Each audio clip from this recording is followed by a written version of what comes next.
Tiny, how to spot a liar in negotiation?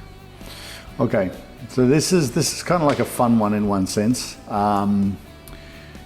Doing 40 odd years of negotiation, you've come up with people who don't necessarily tell the truth. Okay, so one of the things that you've got to do is just listen to just a couple of words they might say in the whole. It could be a 2-hour conversation, but you pick the couple of words that just don't make sense in the whole scenario, in what he's saying and what he can do and all the other bits and pieces. So you hold on to those words. You hold on to those words, and then 10 minutes into the conversation, you repeat them. You ask them the question. We had a business called Pre-Love Gold, which one of my business partners has taken over. And we would get phone calls from people who, let's say, the jewelry just really didn't belong to them, okay, that they wanted to sell. So in the conversation, they might say, I've got this wonderful watch. My grandfather passed it on. It's a Rolex, yada, yada, yada. They'll tell you the story about the watch and other bits and pieces, because you'll ask them the questions, how long have you had it? When did you inherit it? All these sort of questions. So what you do is you don't necessarily baffle them.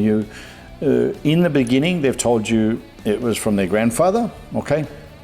And then you ask them 10, 15 questions so that they forget about the first question. So then I would say something like, well, oh my God, it sounds like a real Rolex. It sounds like it's worth a lot of money. Your uncle was really great in giving you this watch. And then they go, yeah, my uncle was just such a wonderful guy, yada, yada, yada. So you basically you just listen. It's called 2 for 1. You've got 2 ears, 1 mouth. Use them that way when you're negotiating. You've got to listen. You've got to listen really well. There's wonderful people out there, let's call them interesting people out there, that have been doing, all these scams and cons and other bits and pieces that are trained. So you've just got to be a little bit better. You've just got to watch out for the words, watch out for something that just doesn't make sense, and then repeat it to them. Like as I said, all of a sudden his grandfather gave him the Rolex, now it's his uncle.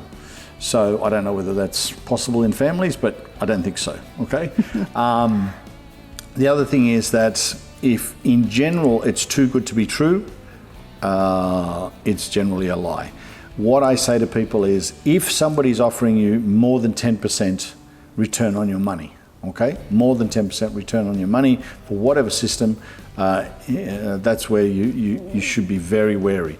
Because if somebody's got an idea or a concept or bits and pieces, why would he be paying somebody 20, 30, 40, 50% on their money when he can just walk into the bank and get a loan at 5%?